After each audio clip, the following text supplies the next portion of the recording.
ሰበር ዜና አሜሪካና ኢራን የሁለት ሳምንት የተኩስ አቁም ስምምነት ለማድረግ ተስማሙ። ሰላም ጤና ይስጥልኝ የተከበራችሁ የጋፋት ኒውስ ቤተሰቦቻችን እንደምን አረፈዳችሁ። በቀዳሚነት ወደምንመለከታቸው አንኳር ጉዳዮች በተለይም ደግሞ የተለያዩ ዓለም አቀፍ መገናኛ ብዙሃን በፊት ለፊት ገጾቻቸው የያዟቸውን ጉዳዮች ወደ እናንተ የምናደርስበት ሰዓት ነው። በቀዳሚነት የምንመለከተው ሁለት ሰበር ዜናዎችን ነው። በሆርሙዝ ላይ የመንግስታቱ ድርጅት የጸጥታው ምክር ቤት የቀረበውን ውሳኔ በሩሲያና በቻይና ውድቅ ስለመሆኑና አሜሪካና ኢራን ለሁለት ሳምንታት የተኩስ አቁም ስምምነት ማድረጋቸው መገለጹ በበርካቶች ዘንድ ደስታንና እፎይታን ስለመፍጠሩ እኔና ሌሎች ዓለም አቀፋዊ መረጃዎችን ከኛ ጋር ስትቆዩ ወደ እናንተ የምናደርስ ይሆናል። ለሆርሙዝ ወሽመጥ በተቀናጀ ሁኔታ ጥበቃ እንዲደረግለት በባህረ ሰላጤው ሀገራት ለተባበሩት መንግስታት ድርጅት የጸጥታው ምክር ቤት የቀረበውን ውሳኔ ሐሳብ በሩሲያና በቻይና ድምጽን በድምጽ የመሻር ስልጣን ውድቅ ሆኗል። ከምክር ቤቱ አባላት 11ዱ የውሳኔ ሐሳቡን ሲደግፉ ፓኪስታንና ኮሎምቢያ ድምጻቸውን አቅበዋል። ሩሲያና ቻይናም ስለተቃወሙት ተቀባይነት ሳያገኝ ቀርቷል። የውሳኔ ሐሳብ ረቂቅ ላይ ለሳምንታት ድርድር ሲደረግ ቆይቶ የሆርሙዝ ወሽመጥን ለመጠበቅና ወታደራዊ ኃይል ለመጠቀም የሚፈቅደውን ክፍል እንዲቀር ተደርጎ ሀገራት የመከላከል እርምጃ እንዲወስዱ በሚልም ተለውጦ ነበር። የመንግስታቱ ድርጅት የጸጥታው ምክር ቤት ስብሰባን የባህሬን ውጭ ጉዳይ ሚኒስትር ዶክተር አብዱልላጢፍ ቢን ራሺድ አልዚያኒም በሰብሳቢነት የመሩት ስብሰባ ነው።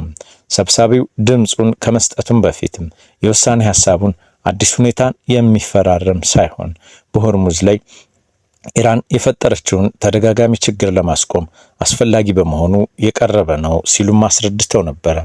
የውሳኔ ሐሳቡ ተቀባይነት የሚያገኝ ከሆነ ወሳኙ የባህር መተላለፊያ መስመሮች በመሳሪያነት መጠቀም በማበረታታት ከሆርሙዝ ባሻገር ሌሎች ቦታዎች እንዲደገም ማድረግም ዓለም ወደ ሕግ አልባነት ያሻግራታልም ሲሉ ነበር ለተሰብሳቢዎች የተናገሩትም። ውሳኔው ድምጽን በድምጽ የመሻርን ውድቅ ያደረጉት ቻይናና ሩሲያ በሆርሙዝ መዝጋት እምብዛም ችግር እንዳልገጠማቸው ሲዘግቡ ቆይተዋል። ቻይና በሆርሙዝ ወሽመጥ በኩል መርከቦቻቸው ያለ ችግር መተላለፍ ከቻሉ አገራት መካከል አንዷ ስትሆን ሩሲያ ደግሞ ተጥሎባት የነበረውን የነዳጅ ሽያጭ ማዕቀብ በሆርሙዝ መዘጋት ምክንያት ላልቶላትም ለተለያዩ ዓለም አቀፍ ማህበረሰብና ሀገራትም ስትሸጥ መቆየቷ የሚታወስ ነው። አሜሪካና ኢራን የሚመለከተው ዜና አሜሪካና ኢራን የሁለት ሳምንት የተኩስ አቁም ስምምነት ለማድረግ ተስማምተዋል። በተለይም ደግሞ በኢራን ዋና ከተማ ቴህራን ውስጥ ነዋሪዎች የሁለት ሳምንቱን የተኩስ አቁም በመደገፍ አደባባይ ላይ ወጥተዋል። ቴህራን በበርካታ የኢራንና በተለይም ደግሞ የአሜሪካና እስራኤል ወታደራዊ እርምጃዎችም በርካታ ዜጎቿ የቆሰሉባት ከተማ ናቸው። በተለይም በኢራን ርዕሰ መዲና ቴህራን አቅራቢያ የሚገኙ የተለያዩ የጦር መሳሪያ እንደዚሁም ደግሞ የሎጂስቲክ ቦታዎች በተደጋጋሚ በአሜሪካና እስራኤል ሚሳኤሎች የአየር ድብደባም ሲደርስባቸው ተስተውሏል። ኢራንና አሜሪካ የሆርሙዝ ወሽመጥ ተከፍቶ መርከቦችን እንዲያልፉ የሚያስችል የሁለት ሳምንት የተኩስ አቋም ለማድረግም ተስማምተዋል። ሁለቱ ሀገራት እነዚህ ስምምነት ላይ የደረሱት የአሜሪካው ፕሬዝዳንት ዶናልድ ትራምፕ ኢራን ወሳኙን የባህር መተላለፊያ ማክሰኞ ሌሊት ድረስ ማትከፍት ከሆነ ዛሬ ማታ ሙሉ ስልጣኔዋ ይወድማል የሚል ዛቻም ካሰሙ ከሰዓታት በኋላ ነው። አገራቱን ሲያሸማግሉ የነበሩት የፓኪስታኑ ጠቅላይ ሚኒስትር ሼህባዝ ሻሪፍ የተኩስ አቁሙ ወዲያውኑ ገቢራዊ መሆን እንደሚጀምርም አስታውቀዋል።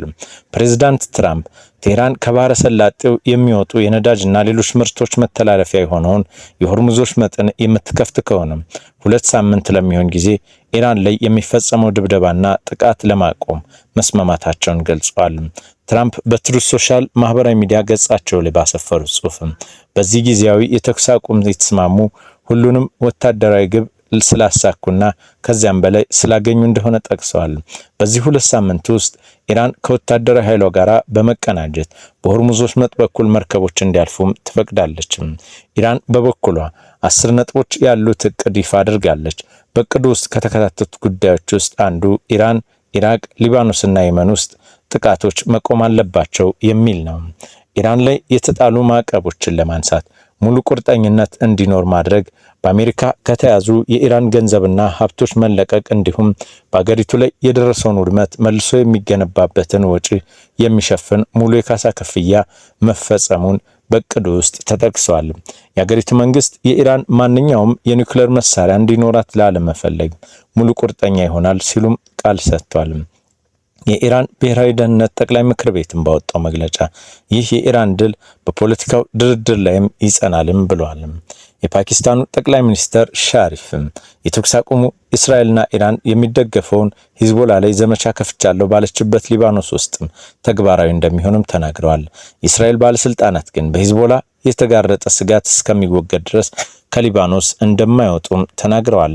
የእስራኤሉ ጠቅላይ ሚኒስትር ቤንያሚን ኔታንያሁ የተኩስ አቁሙ ይፋ ከተደረገ ከጥቂት ሰዓታት በኋላ ባወጡት መግለጫ ኢራን በአፋጣኝ በሆርሙዝ ወሽመጥን የምትከፍት እንዲሁም አሜሪካ ከእስራኤልና ሌሎች የቀጠናው ሀገራት ላይ የምትፈጽመውን ጥቃት የምታቆም መሆኗን ተከትሎ የሚሰነዘርባትን ጥቃት ለ2 ሳምንት እንዲቆም ፕሬዝዳንት ትራምፕ ያስተላለፉትን ውሳኔ እስራኤል ትደግፋለች ብለዋል።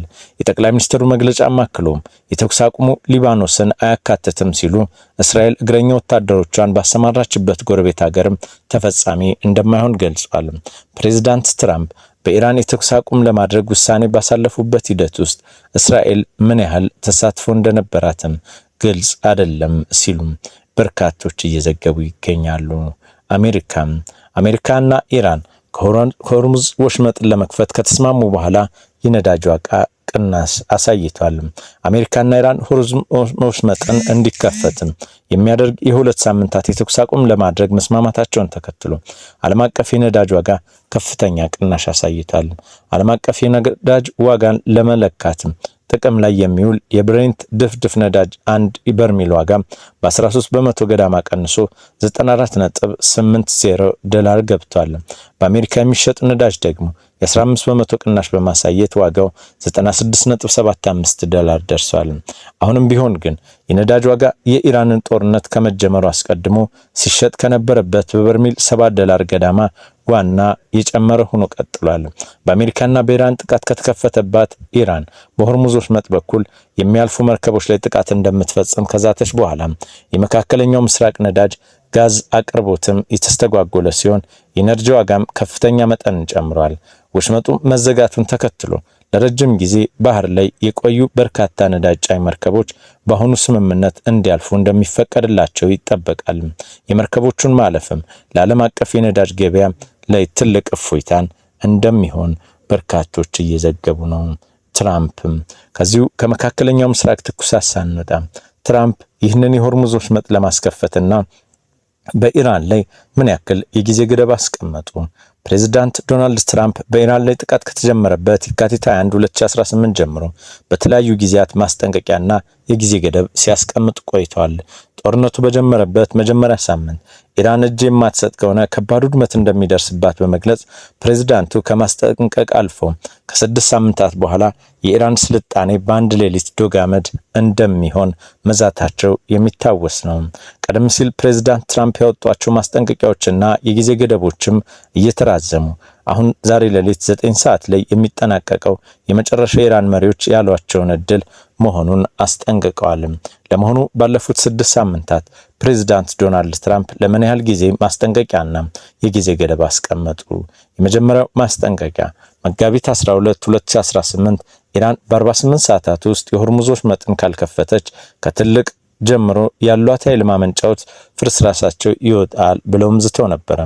ሁለተኛው ከ2 ቀናት በኋላ ከኢራን ጋር በጣም ጥሩና ውጤታማ ንግግር መደረጉን በመግለጽ የጥቃቱን ቀነ ገደብ 5 ቀናት አራዘሙትም።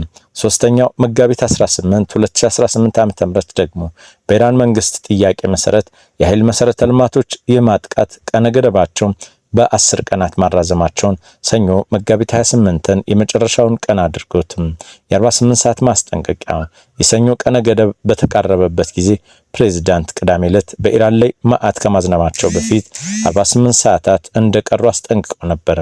ባለፈው እሁድ አስነዋሪ ቃላትን በመጠቀም በማህበራዊ ሚዲያቸው ገጻቸው ላይ የሆርሙዝ ወሽመጥ በሰዓታት ውስጥ የማይከፈት ከሆነ ኢራን ሲኦል እንደምትሆን ዛተዋል። ማክሰኞ ማስጠንቀቂያው ዛሬ ማክሰኞ እስከ ሌሊት 9 ሰዓት ኢራን የቀረበላትን የድርድር ሐሳብ የማትቀበል ከሆነ ስልጣኔዋ ተመልሶም እንደማይመጣ ሆኖ ይሞታል ሲሉም ዛቱም። ነገር ግን ከዚህ ሁሉ ማዕት በኋላ የመጨረሻ ጊዜ ገደቡ ከመጠናቀቁ ከሰዓታት በፊት ሁለቱ ሀገራት በፓኪስታን አደራዳሪነት ወደ ሰላም መጡ።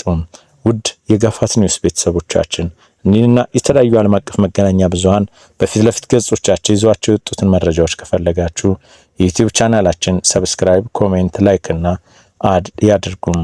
ስላዳመጣችሁ እናመሰግናለን።